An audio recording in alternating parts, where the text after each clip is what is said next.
কোথায় পায় মা? মামার ইঞ্জেকশনের চোটে কাল রাত্রি হিসেবে পাত্তা। হয়তো হয়তো কোনো থানায় গিয়ে লোকাল থানায় জমা পড়ে গেছে। বলিস কি রে, বলে থানায় জমা পড়ে গেলে ওর সম্পত্তিটা আমাদের হাতছাড়া হয়ে যাবে। এই জন্যই তো একটা প্ল্যান করেছি মা। কি প্ল্যান বাবা? লোকাল থানায় একটা ডায়েরি করবো। ডায়েরি? হ্যাঁ, ডায়েরি। কোথাও সরিয়ে দিয়ে কান্ডাটা করে দাও। দাঁড়া বাবা দাঁড়া, প্ল্যান এসেছে। বলে ওই গয়না চুরির ব্যাপারটা নিয়ে একটু অভিনয় করে দেখি, বই হাবাটাকে পুলিশের হাত থেকে বাঁচাতে। তোর বাবা যদি নন্দনকে সময় গয়না করিয়ে দেয় তাহলে এত ঝামেলায় কে কাটবে? ঠিক বলেছো মা, ঠিক বলেছো। আরে উপরে যাই পাওয়া যায় তাই তো আমাদের লাভ। তাহলে মা তুই অভিনয়টা স্টার্ট কর। জোরে মা, জোরে।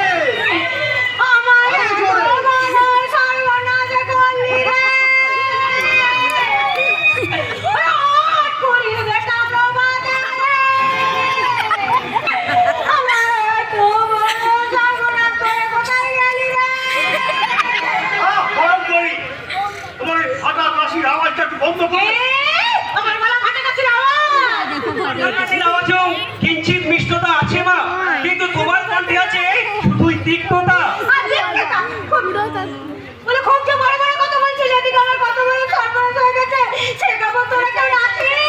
তোমার আবার কি সর্বনাশনা ভয়ঙ্কর করি যে বাবার একটা জলজন্ত ছেলে রাত্রের অন্ধকারে হারিয়ে যায়, তার থেকে তোমার কি সর্বনাশ হবে? হারিয়ে যায়নি বাবা, হারিয়ে যায়নি।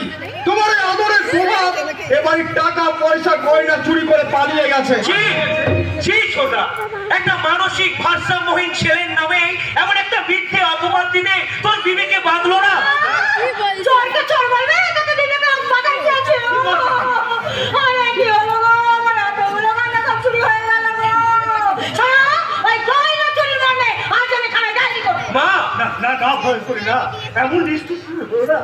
ওকে তো আমি 22 বছর এবার ওকে শান্তি দাও। শান্তি না চাই, মুখটা আমার এত বড় সর্বনাশ করে গেল গো। আমি কাকে কি বলি গো, আমার এতগুলো গয়না সব চুরি হয়ে গেল গো।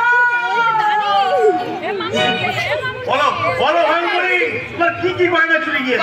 গয়না মানে সেই 10 ভরি ওজনের আমার সোনার হার, তারপরে গয়না, বাকি, কানের দুল সব চুরি হয়ে গেছে। ওগুলো তো সবসময় তোমার সিন্ধুকে রাখা থাকে মা। তাহলে কি দাদা সিন্ধুক ভেঙেই গয়নাগুলো চুরি করে নিয়ে গেছে?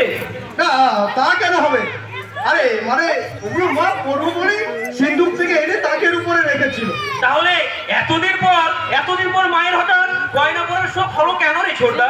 ও আচ্ছা, মা বোধহয় আগে থেকেই জানতো যে গয়নাগুলো চুরি যাবে, তাই সেগুলোকে পরবার অছিলায় ওই সিন্ধুক থেকে বের করে তাকের উপরে রেখেছিল।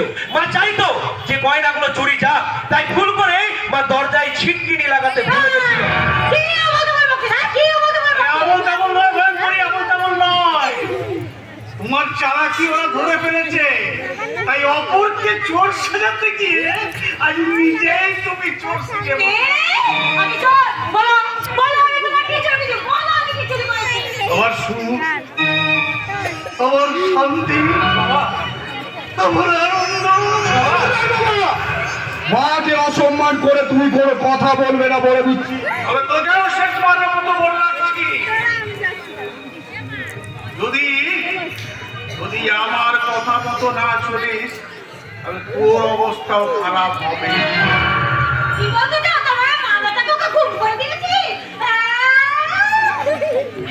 হ্যাঁ নয়, হ্যাঁ, তাই কাজেই দাদাকে যদি খুঁজে না পাই না, তাহলে তোমাদের দুজনকেই পুলিশে দেবো।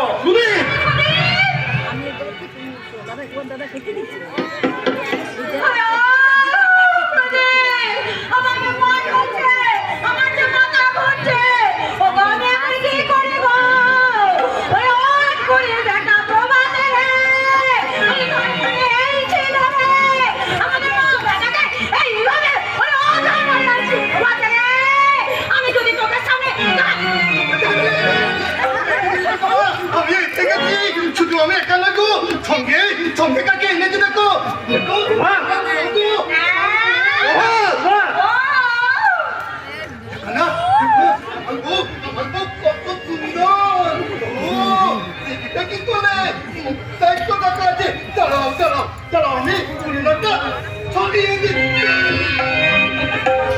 চুপ কর হাতে ছাড়া।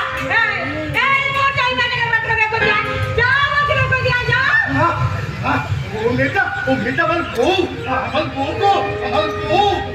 ও এই বাড়িতে থাকবে। বাবা! সব এনে শয়তান। বাবা, আপনার ছেলে আমাকে লগ্নভ্রষ্টার হাত থেকে উদ্ধার করে যদি কোনো অন্যায় করে থাকে তার জন্য ওকে ক্ষমা করে দিন বাবা।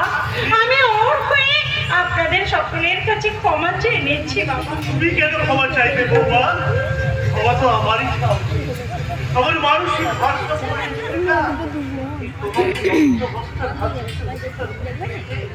তোমার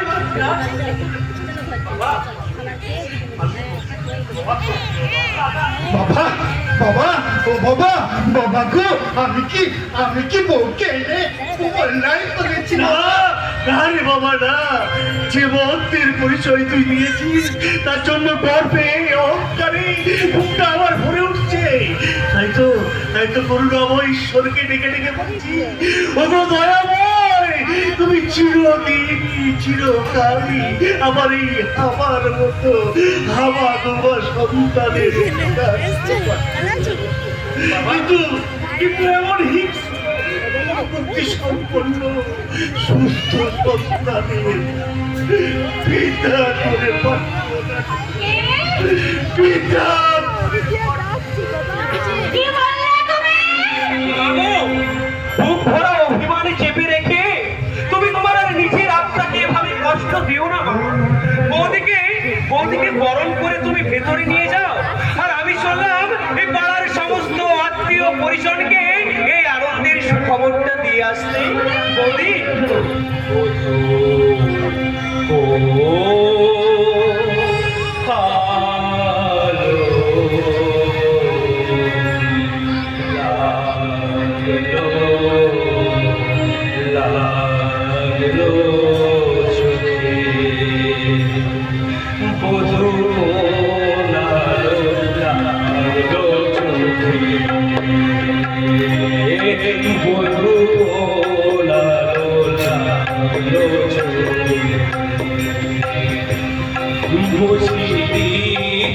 রূপে তুমি সূর্য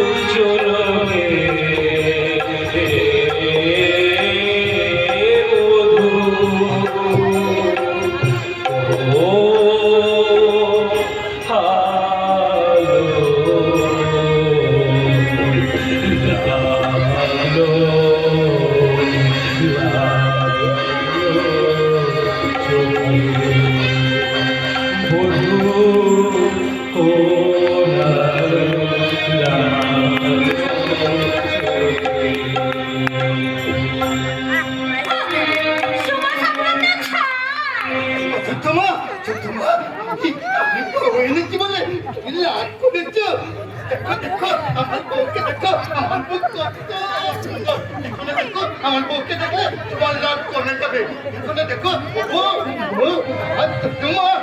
তোমাকে প্রণাম করো।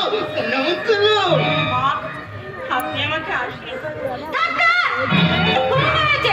বলে আমার হাবাতে স্বরূপে পূজ্য তারে গলা ছুঁড়ে পড়েছে।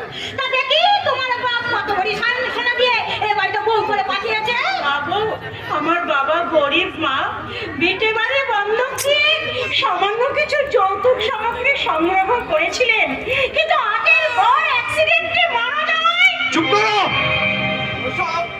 ওসব কাঁদুনি শুনিয়ে আমাদের কোনো লাভ নেই। এই যৌতুকহীন বিয়ে আমরা মানি না। তাই ভালো যাও তো, বউ হওয়ার আশা ছেড়ে দিয়ে এই বাড়ি থেকে মানে কেটে না।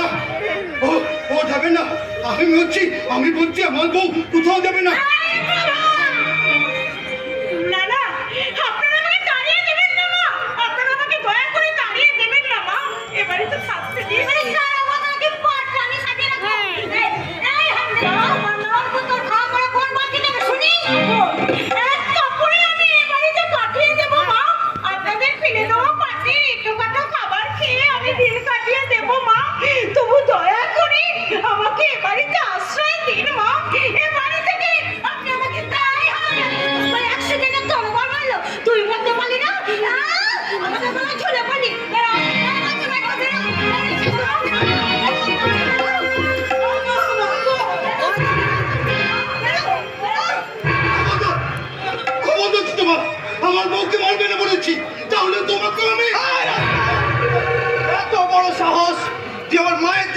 চাস তবে দেখ তোকে আজ আমি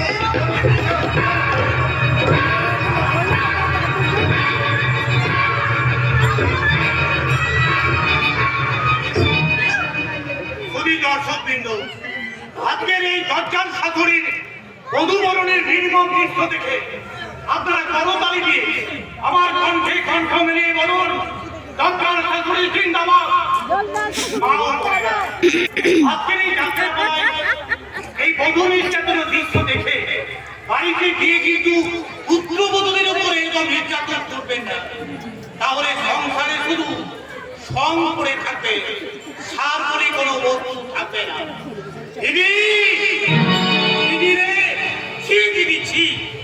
এই বৌমা যদি তোর পুত্রবধূ না হয়ে নিজের পেটের মেয়ে হতো, তাহলে পারতিস সেইভাবে তার উপর নির্যাতন করতে।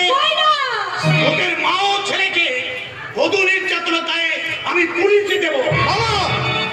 এই জানোয়া, ওই যে ভুলে গেছি যে বৌদি মায়ের মতো তোকে আজ আমি বাবা বলছে আমার বাবাকে পুলিশে দেবে আমাকে বাঁচাও মামা, এরা আমাদের মেনে ফেলবে।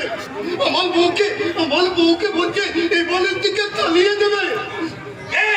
কে চালিয়ে দেবে? কার মতো ক্ষমতা আছে তোদের বাড়ি থেকে চালিয়ে দেবে? ওরে বাবা, তুই যখন বিয়ে করে এনেছিস তখন বৌমা এই বাড়িতেই থাকবে। কি বলবো রে দিদি, তুই যদি আমার থেকে বয়সে বড় না হতি, তাহলে যে হাতটা তুই বৌমার গায়ে তুলেছিলি সেই হাতটা আমি তুমড়ে খুঁজে ভেঙে দিতাম। এ তুই কি বলছো বাবা?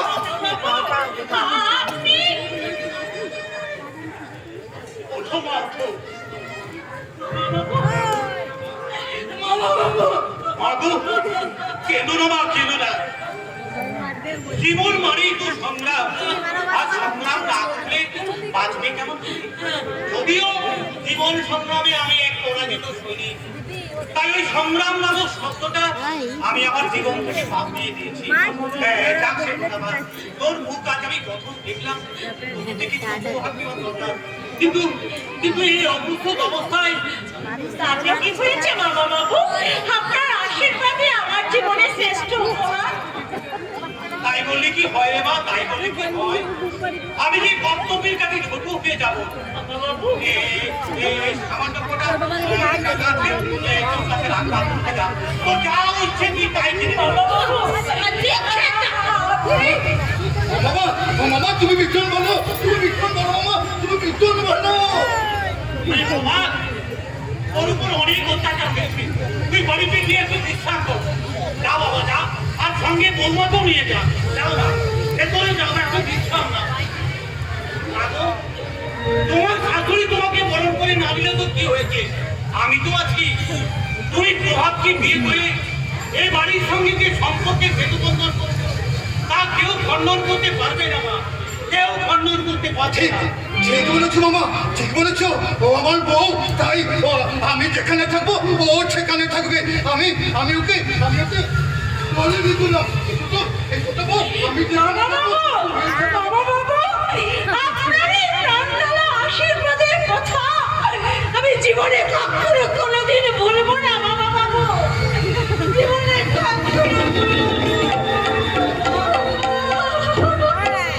সকলি তোমারি ইচ্ছা মনে তারা তুমি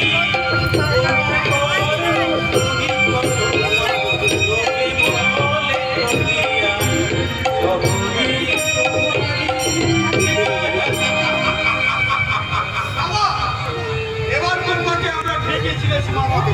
তুই যতই আসলে মিথ্যে বলো, তুই কিন্তু আসলে আমাদের ক্ষতি চাও। আই ভোলা মন ভয় কি? ওরে প্রদীপ, আমি যে ভেবেছিলাম যে তোর মায়ের মাথাতেই কেমন ষাঁড়ের গরু আছে, এখন দেখছি তোর মাথাটাও ষাঁড়ের গরুয়ের। বাবা বুদ্ধি শুনি তোদের কিচ্ছু নেই। তার মানে ওই বউটাকে এনে আমাদের অনেক সমস্যার সমাধান করে দিল। আমরা ওকে যে নিয়মিত ইঞ্জেকশন দিই, এবার থেকে ডবল ইঞ্জেকশন দিয়ে ওই বউটাকে প্রভাবকে একটা ঘরে ঢুকিয়ে দেবো। তারপর সেই ডবল ইঞ্জেকশনের গুণে ওই প্রভাব বদ্ধ পাগল হয়ে বউটাকে গলা টিপে বছরে আমরা যে কাজটা করতে পারিনি এই কাজটা করতে সময় লাগবে মাত্র 20 দিন। বলিস কি রে ভাই, তার মানে তুই এতক্ষণ আমাদের সাথে অভিনয় করছিলিস?